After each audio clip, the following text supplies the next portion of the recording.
My name is Norm Bolsky, your host, and this is the Digital Health Heavyweights podcast. Thanks, Norm. It's an honor to be here, and it's been fun to work with you over the years. Hello, and welcome to the Digital Health Heavyweights podcast with your host, Norm Bolsky. And today we are thrilled to be joined by Maria-Helen Maras, venture and growth investor at Kinnevik AB, Europe's leading growth investor with 4.5 billion net asset value. Maria specializes in investments in healthcare with a keen focus on building strong relationships with founders and executive teams. Over the last 5 years, she has invested in companies including CityBlock, Spring Health, Transcarent, Parsley Health, Pelago, where she sits on the board. Her career experience includes a time as a consultant at Javelin Group, part of Accenture Strategy, and also was interim chief of staff at Pelago. Tune in to hear insights from Maria's extensive perspective on healthcare technology and venture capital. Thank you for joining us and welcome to the show. Thank you so much for having me.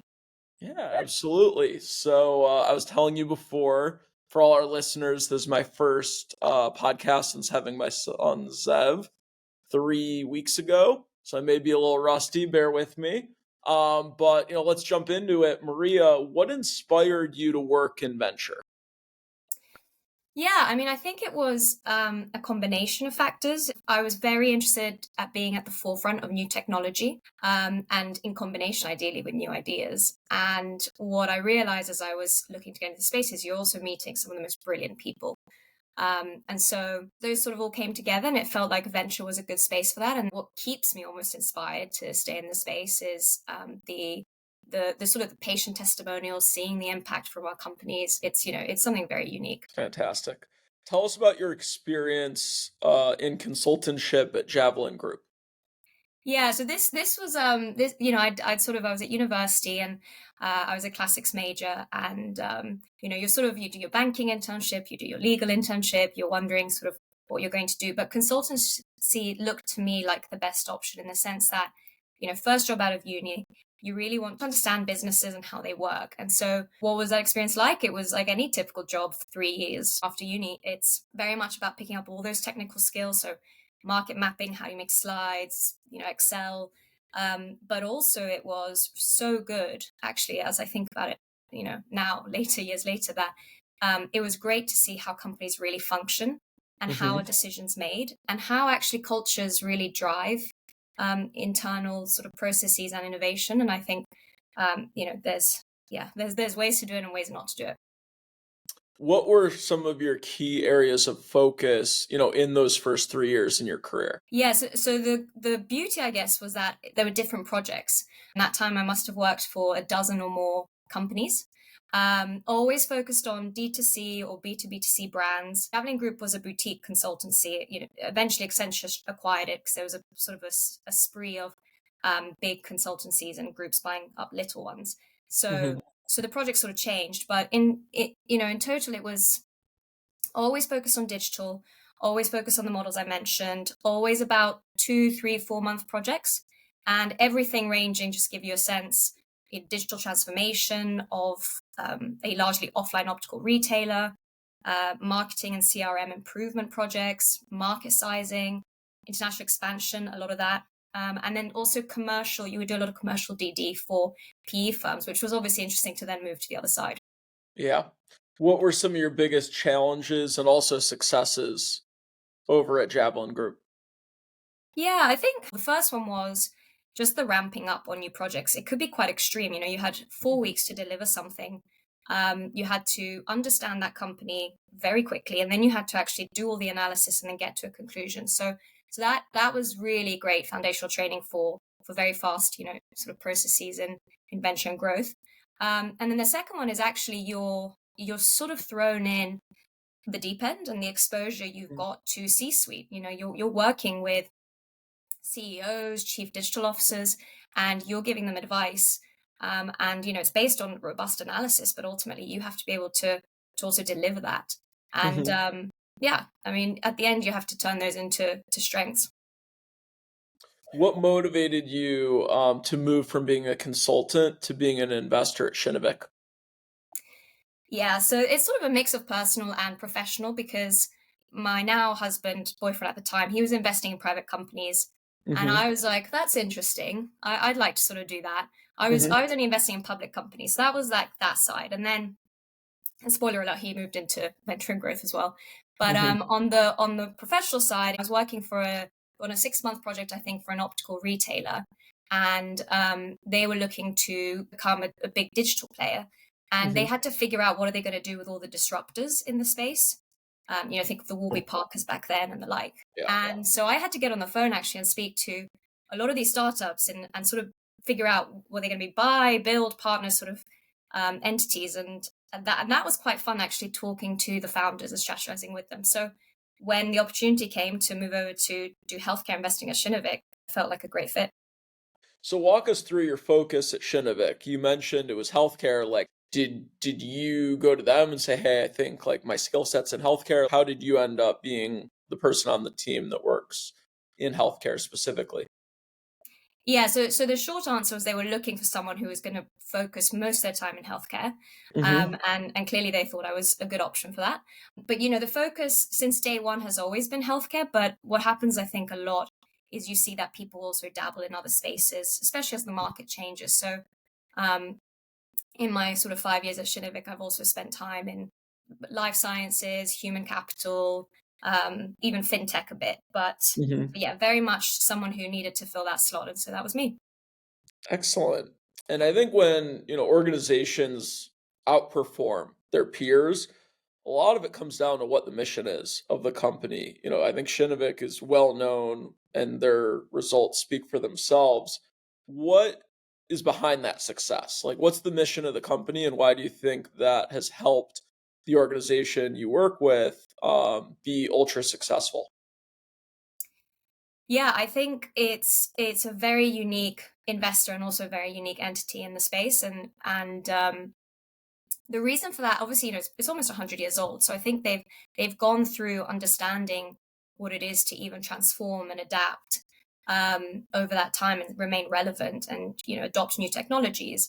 But I also think that the mission ultimately is to partner with really transformative, long term sustainable digital companies that Hmm. are reimagining people's lives. And of course, that could be in many sectors, and that is the case. We're in very much other sectors beyond healthcare, but in healthcare specifically, we have found that the model of investing, the thesis driven approach we've got, the type of capital structure that we've got really fits healthcare. And so I think the results sort of speak for themselves, and hopefully will continue to do so. I expect them to. What excites you about Shinnevik's impact in the healthcare landscape? Yeah, hopefully that it's big. I would Hmm. hope that we have an impact. But healthcare is complex. It's highly regulated. It actually takes a lot of time to build really big businesses.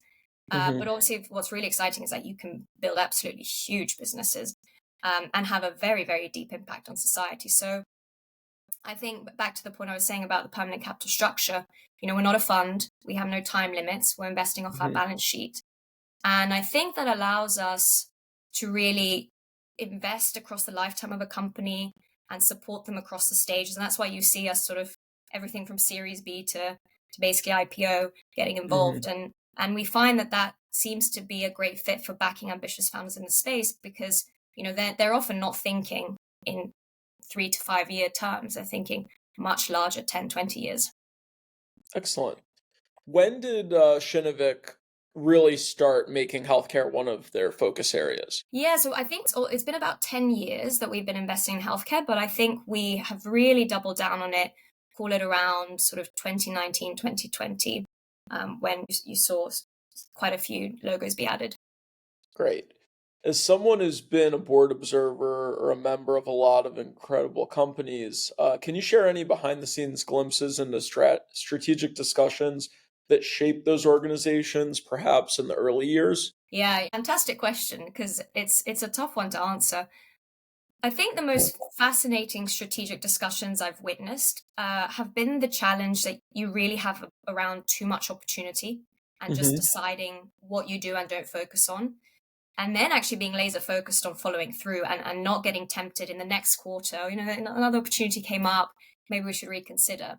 So I think that those have been some of the most fascinating ones, which is you know what, yes, the market's there, but let's make sure that the core business is humming nicely. Let's maybe have a tiger team, but let's focus on that next year. Or actually, let's go for it. Now's the time. And then the second one I would say is the best sort of discussions I've seen are when boards have several viewpoints around the table. And that's where I think INEDs can be absolutely fantastic. Mm-hmm. So having payer viewpoints, the provider viewpoints, and also obviously investor viewpoints. I think there's creative tension in understanding all the various viewpoints.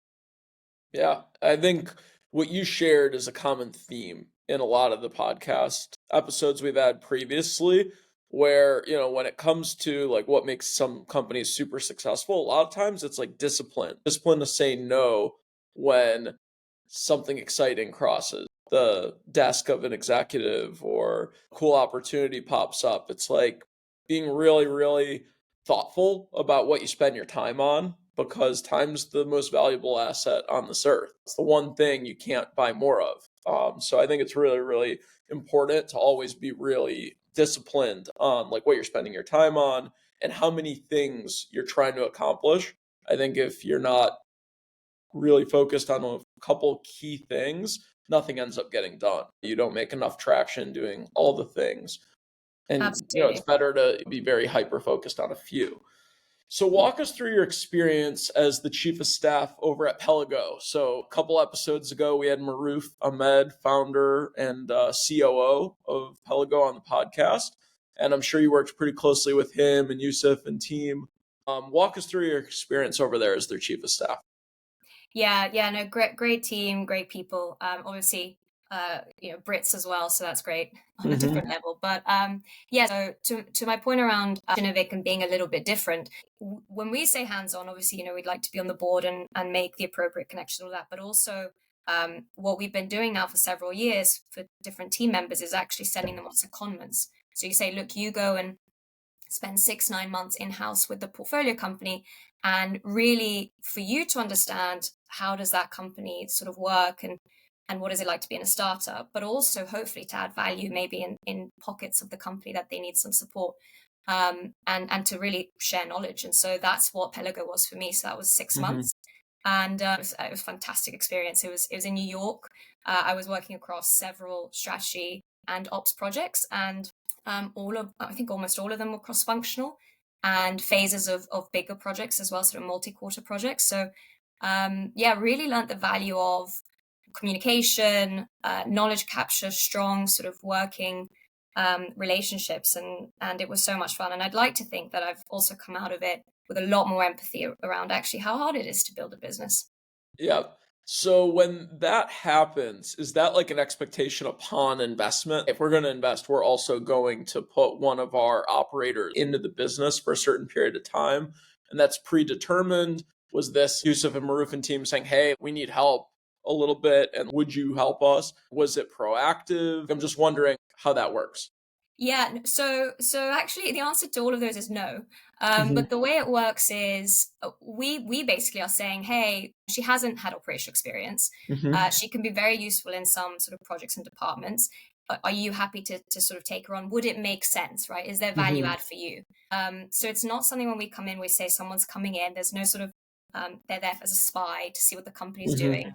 But we have seen actually several portfolio companies over the last 5-7 years say, actually, this is really great. Yeah, we would like someone to come over. It's very organic. It's very much based on if that portfolio company wants. We pitch it in saying, this is someone who's available if you want, and Hmm. if they say actually now's a good time, then we sort of get the ball rolling. That's great. Hey, a free, very capable resource is never something to turn down. So that's Yeah, great. hopefully. Love it. What were your biggest challenges as the chief of staff over at Pelago? Funnily enough, I think it was none of the ones I was expecting. I thought, oh, Hmm. what are the typical startup challenges? And none of them were there. It's a very kind of smooth machine, and it was great onboarding and the like. I think the main two I'd call out were, I'm almost sort of set in my ways in the tech stack I used. And Hmm. actually, everything they were using, all the tools were quite different, and the efficiency levels just dropped. I was, trying to figure out how to use Notion, which I think says a lot about me. But then the second one was the degree of cross-functional working was like a level that I hadn't experienced before. I think when you're in venture or you're in strategy consulting, it's incredibly organized. You're on a team, you've got this amount of time that you need to deliver something. And that's not the case at Pelago, and I know this from other companies as well. And so, that it's an alive organism that actually has to keep responding very quickly in real time to events, but still maintain structure. And so, that I think that was a great sort of challenge to eventually actually learn from. What are the successes you're most proud of in your time there? I don't know if I had enough time, and we've got to get Maruf back on and Yusuf to say, but I don't think there was Yeah. anything that was sort of huge that I can point to. But it's more like the little wins that you sort of get on those projects, and luckily I'll still be around to actually see the outcome of them, to see the big project milestones being hit. So, you sit on their board. They just closed a Series C of 58 million. I think Kinnevik led, along with Octopus Ventures, Y Combinator, Eight Roads, Gray Matter, like earlier stages. How does it feel to back Pelago again? And can you tell us a little bit about that funding process from a venture perspective when you invest in a B and then also invest, C in later rounds? Yeah, sure. So actually, Atomica, which is one of the other existing investors, they ended up leading, but we obviously did our bit as well, and generally we feel great about backing them again, and they're clearly at an inflection point, and in our opinion, are emerging as one of the category leaders for the space. So it's an exciting future ahead for them. In terms of the funding process, I would say that they ran a very tight ship, and it was a pretty fast process actually for this market. So kudos to them. But in terms of us and how we participate, that flexibility in the capital structure and that desire to back companies over the long term, over a 10 to 20-year horizon, without the need to have to sell out to return capital, means that as long as we can still add value, as long as they are delivering as a business and there's a bright future ahead, and even if they're struggling, we don't sort of go, oh, okay, we're off. But I think it's, as long as that relationship can still be a fruitful one, we can keep investing. Yeah, that's And even that fantastic. post IPO, I mean, Livongo, we bought it at the IPO, material Yeah, amount. I love that. That's great. And I think it's a two-sided marketplace. I think promising companies like Pelago, I'm sure, had plenty of options, plenty of other groups that were offering term sheets. And I think it says a lot about Kinnevik that they wanted to take more of your money. Like, hey, we want to get more involved with this group. We've enjoyed it and we just want to get more support and have more alignment. That's really, really good. And I think it says a lot about Kinnevik being a founder friendly firm that I know multiple founders that love working with you guys. So it's really, really nice. Healthcare and biosciences currently take up about 35% of the Kinnevik portfolio composition. Why are you and your firm so excited about this space, and how do you see it evolving over the next 10 years? Yeah, so exactly. Healthcare and bioscience have really become core investment areas for us to focus on over the last few years, and will continue to do so. And I think it's because when you take that long-term view and you think about where will there be material disruption and transformation, I would challenge people to find somewhere, if you take technology plus, sort of science together, somewhere that could be bigger than these spaces. So when we think about it, we think that rise of personalized medicine and the deeper proliferation of technology is, I mean, some of the parts of the healthcare system and everything from drug discovery, development, and commercialization are going to really, really change. Just think about rare disease treatment courses or precise oncology. I mean, those are really highly complex delivery methods. It requires very specifically skilled staff. It's not scalable today, and yet that will probably be the norm of healthcare in the future, like that level of personalization. So when we think of the space and sort of what's coming, we were super excited. And I think the other thing to say is that we moved into biosciences. It was sort of a later sector for us. We've been doing that for about 2.5, 3 years, looking at the space longer, but our first investment was finally a few years ago. And that's because we really wanted to understand upstream what was going to be taking place, to understand how it was going to affect downstream. And so now, we have that sort of view across the whole spectrum. You guys tend to focus Series B and later. So by the time you invest, most investors already know those companies exist. You're not finding companies that people are like, oh, I never heard of them. So I guess without giving away any trade secrets, are there any sectors or any markets that you're really bullish on that if a founder who has a company in that sector is interested in partnering with Kinnevik, like they should raise their hand and maybe reach out? Yeah, so happy to look at everything, but I'm very excited about certain condition specific models or population specific models. If we think about, I just said oncology, right? That's one, but there are many others, and so we're looking at those. That's on the care delivery side, and then software, especially sort of AI native software, is going to be pretty interesting for us. Fantastic. What are 5 crucial traits you feel a founder must have to succeed? And are there any, like specifically in healthcare, that you think are like more important to index compared to a typical SaaS company? Yeah, so I would say some of the traits you want to see in founders, or I look for, are fast learners, sort of opinionated but flexible at the same time to new information, perseverance, grit, big missions, right? So I think Hmm. that's definitely something that remains true even in healthcare. I would say the additional probably layers in healthcare is a deep motivation to do better in healthcare Hmm. because of that time span that you may be doing it for a while. So something's got to get you up in the morning, and sort of connected to that, although it's not.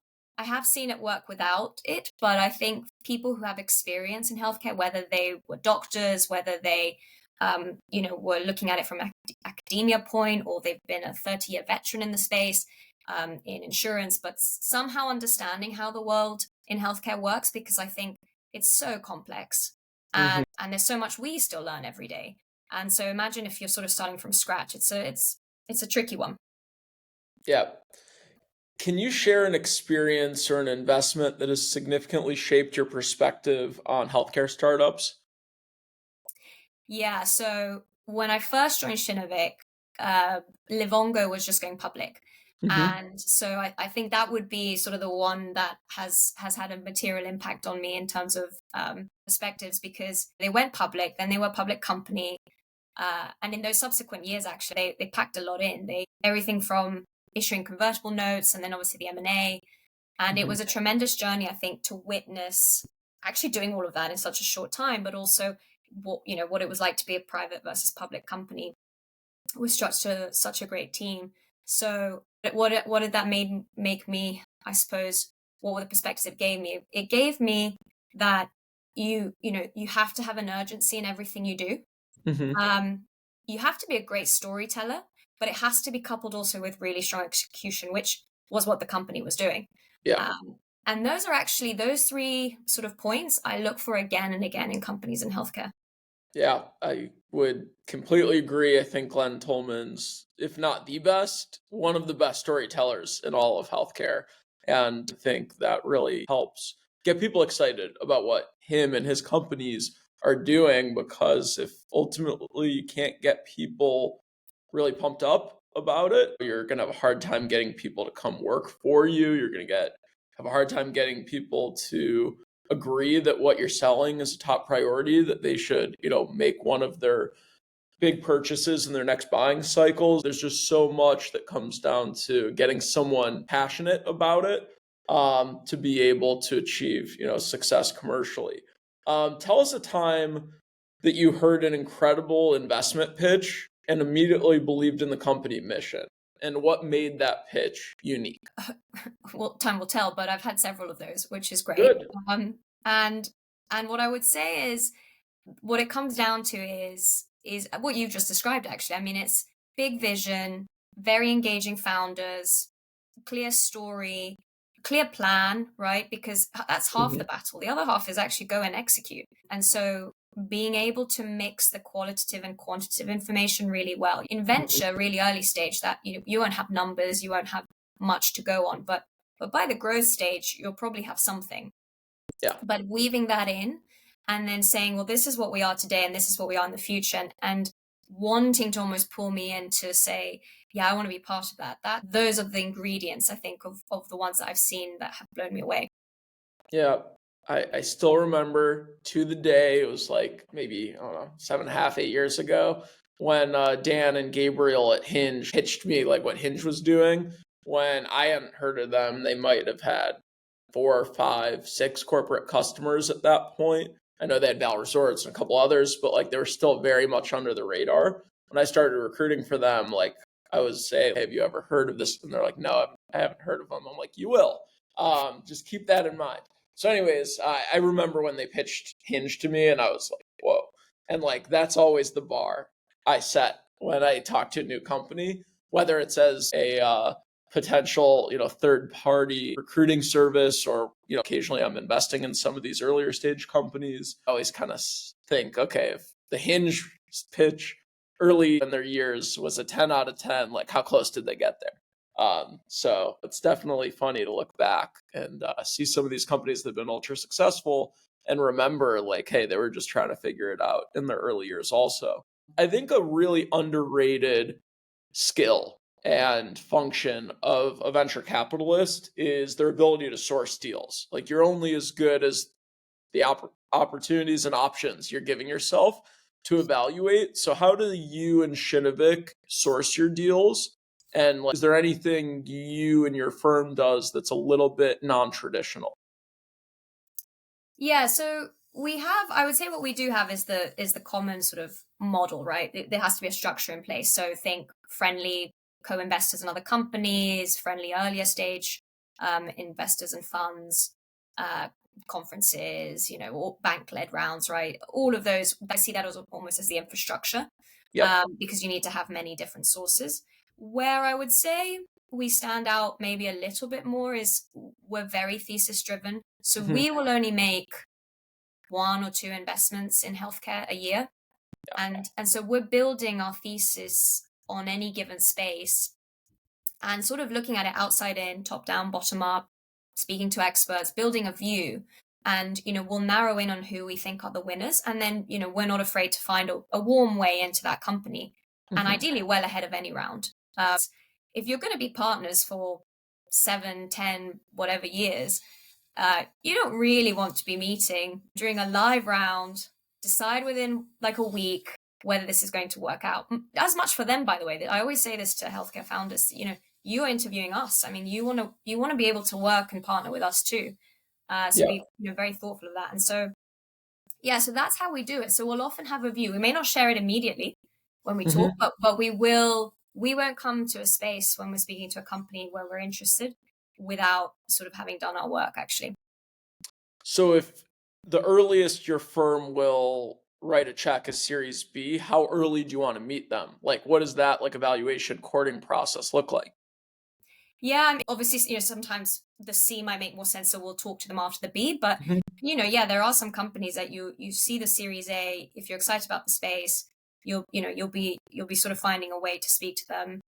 I don't know, call it 6, 9 months after, to make sure that you're on their radar, but also that you're building relationships. Yeah, I think a lot of success in business is having the foresight and investing in relationships before they can bear fruit immediately. I think that's a really good lesson for a lot of people, whether they're founders, whether they're investors, whether they're director, VP, C-level, executives within a business. You got to think, what do I need to be doing a year and a half, 2 years from now? And like, how can I start some of that process now? And really trying not to procrastinate can be really, really helpful. Anything you do in particular when you evaluate deals that you think might be a little bit different than the norm? Well, I'm a consultant, so I have my frameworks, Mm-hmm. because they're great. Everything from like the 6 T's and all of that. But no, I think for us, the lens I've always got on as well is in healthcare is, it has to be hitting sort of our three. I don't want to call them North Stars because also it doesn't make much sense, but Yeah. along the lines of what I need to be seeing in healthcare to believe that this could be a big business in healthcare. So is it reducing costs over time, right? Is it improving access? and is it improving clinical outcomes? And within that, you should see better, provider experience, a better patient experience. And I'm always thinking about that. Okay, that's what it is today. In 2 years and 5 years, and you need to see that that will be scalable. In my very amateur view, as a occasional investor here, I'm sure that's true. the three things I like have as my table stakes. Like, if this doesn't have this, I immediately am like, hey, this isn't for me, and I just don't really consider it seriously. Is first, does it have product market fit? And I think I have a pretty good feeling whether a company has that or doesn't, just based on hearing hundreds, if not thousands, of different ideas and different things that are in the market in a given year. So the product market fit, like, it has to make logical sense that like a buyer would want to buy this and have it as a fairly high priority to buy. Number two is the founding team. Like, do I believe that they are capable of getting not only potential customers, but also potential employees excited about the idea? And are they charismatic, or are they really engaging? And, can they get that value prop out articulately and really like get people excited about it? And then three is the founder and the founding team, like, are they experts in that specific domain? If you talk to them, you ask a couple questions, and you're like, wow, that person sounds like an authority. They know more about that subject than 99.8% of people, even in the market. I think those are like three must haves. And then everything else, like when I evaluate a deal, I'll pull in some VC friends, I'll pull in some people who've like been benefits leaders, at big Fortune 500 companies. I'll pull in some operators within successful digital health companies, and they can help me with all the stuff I have no education on. But that's at least my big three.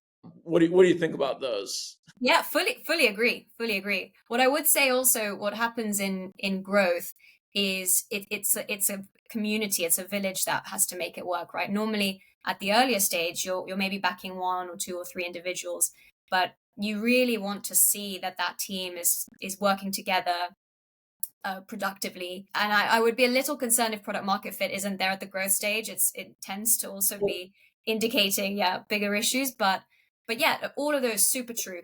Yeah. And very much sort of, when I was talking about frameworks earlier, we're looking at things like, the traction there, that will be product market fit. Is the team there? That will show that, internally it's working. Technology. I mean, ultimately, we are backing digital companies. It can't just be something that is mostly offline.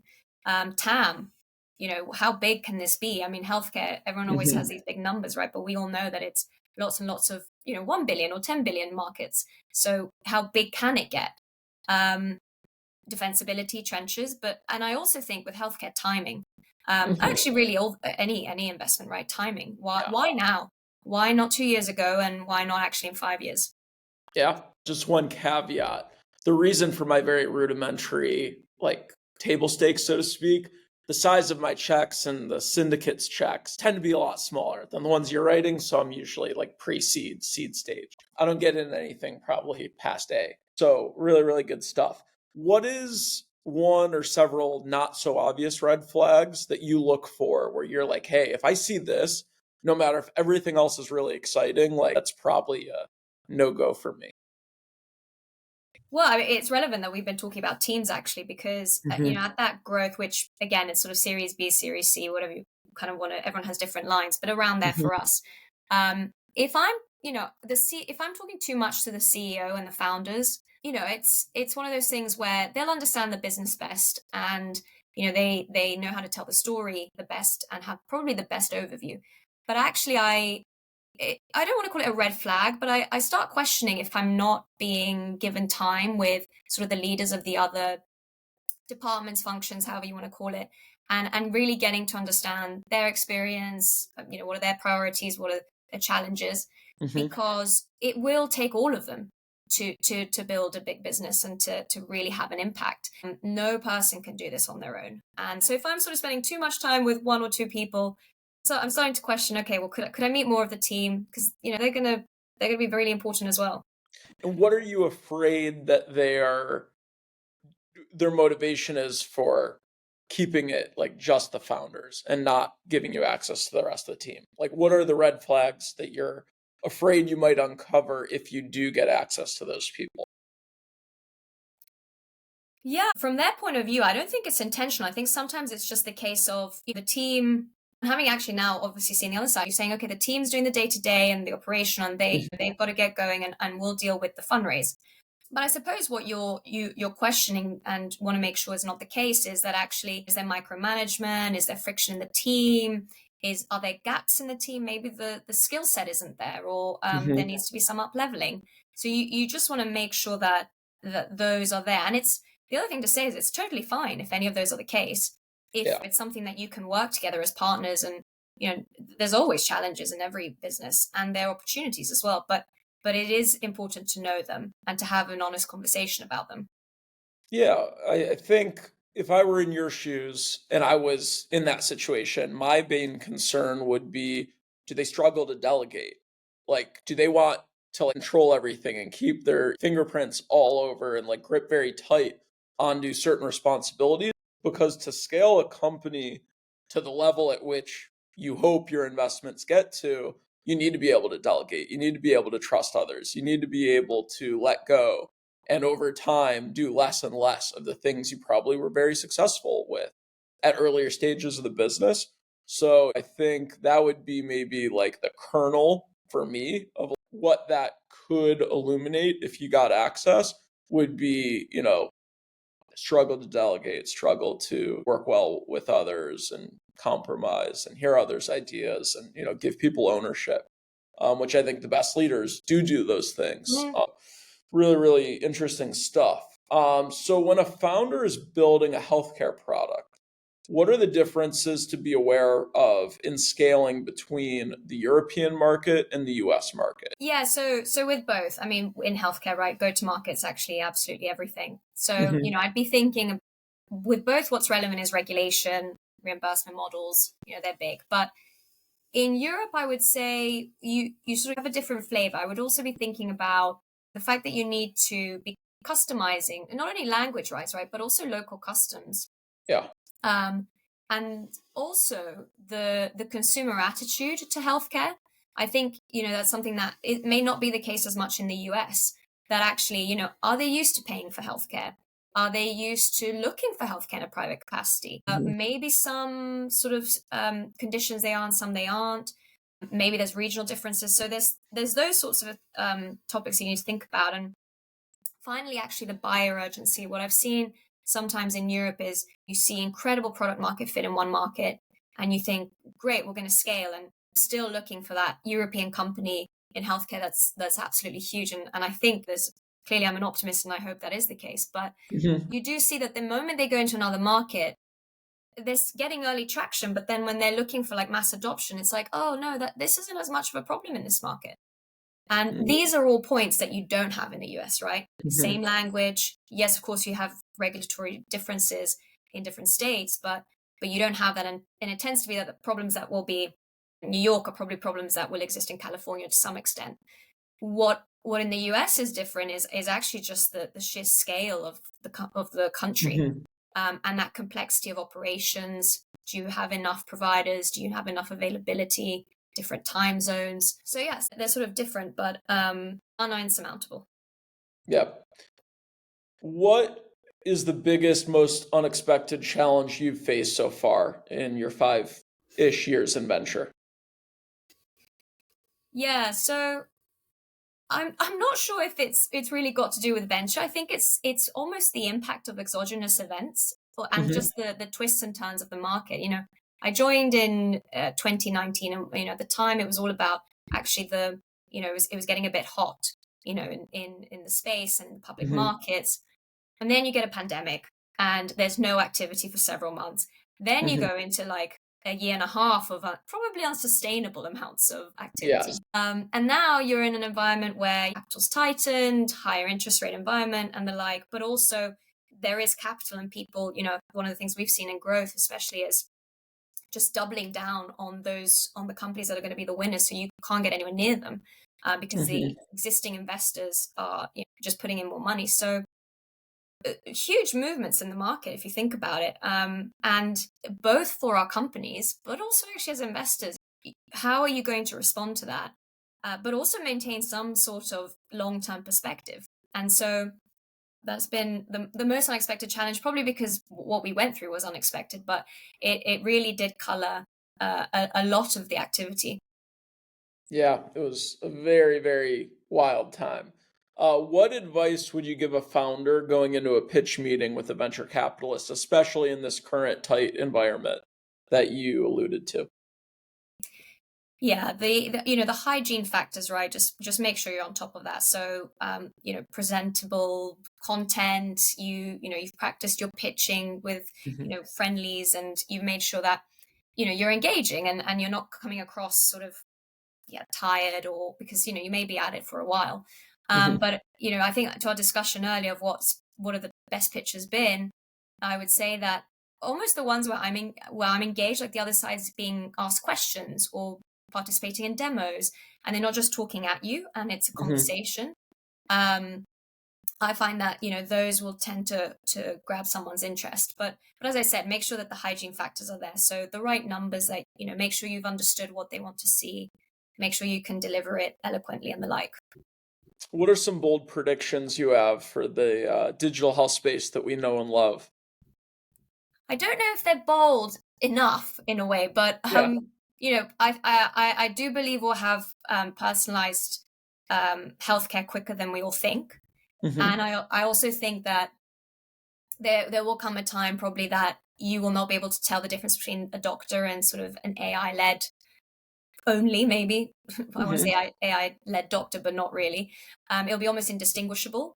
But then, in a way, my other bold prediction is fax machines are still going to be around and in some workflows. And that's just a fact of life as the transition takes a while. Yeah.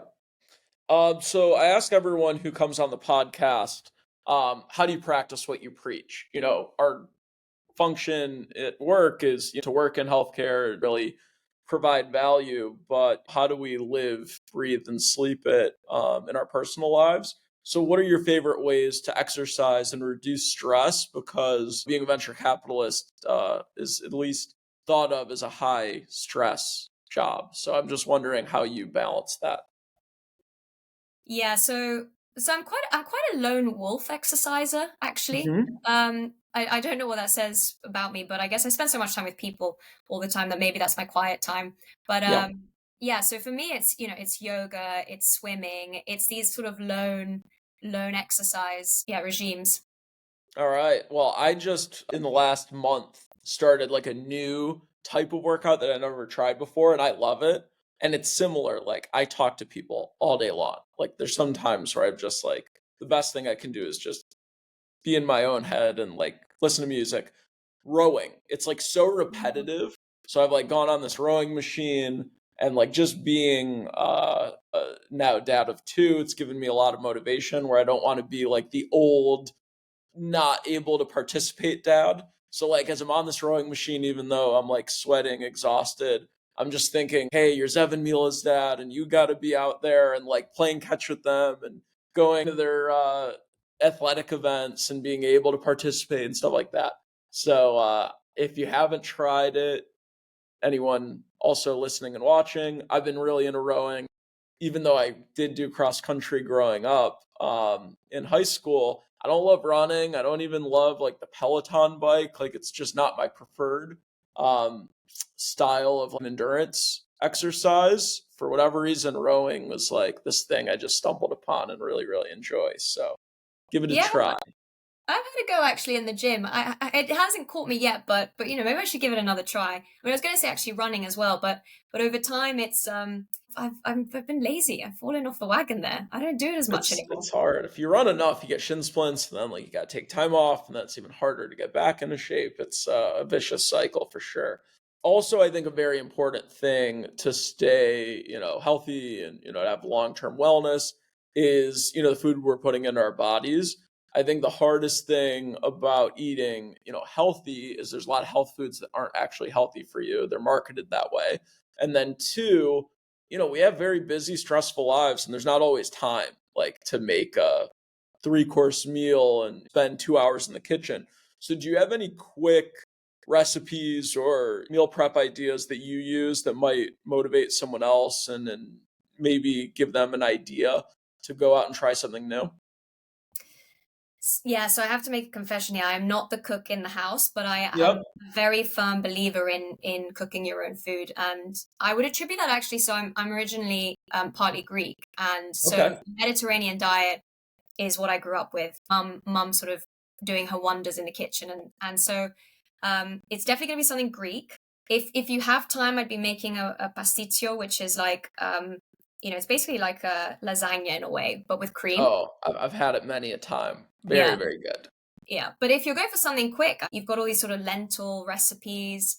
You've got the ones where you just stuff like peppers or courgettes with rice, put it in the oven for like an hour or half an hour, which probably Yeah. still isn't quick enough. So yeah. Alternatively, it's we have a lot of quick curries or pastas as well. That's good. Again, like also with cooking, being able to plan in advance and being able to stay disciplined and, cook as opposed to just getting takeout is a big key to, long-term health and wellness. So I've had that recipe with like the stuffed peppers, the stuffed tomatoes and stuff, zucchinis with rice. And I actually had lentils to make it like full plant-based protein. But really, really good stuff. I honeymooned in Greece, so we ate a lot of like that type of food. Yeah, we love it. We eat it in our house as well. So again, Maria, thank you so much for joining us on the Digital Health Heavyweights podcast. Congrats on all your success over at Kinnevik and continued success. And thank you so much. And really enjoyed this episode. Thanks for Thanks so joining much us. for having me. All right. Thank you for joining. Please like, comment, and subscribe below if you enjoyed it.